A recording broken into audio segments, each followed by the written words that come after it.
Vamos a crear una macro para registrar las facturas que vamos emitiendo. Tenemos un formato creado con el que emitimos nuestras facturas.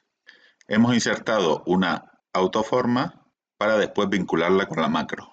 El primer paso es grabar la macro. Nos vamos a la ficha programador y pinchamos en grabar macro. Le damos a aceptar y ahora tenemos que ir copiando todos los conceptos que queramos registrar en nuestro listado de facturas.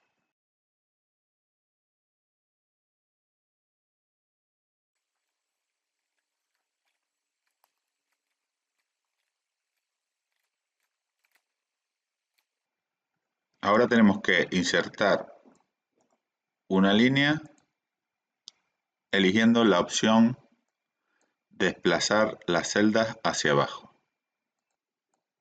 a la ficha programador y detener grabación.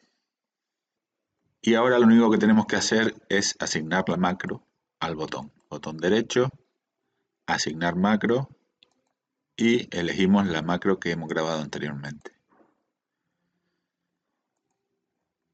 Y ya tendríamos el trabajo hecho.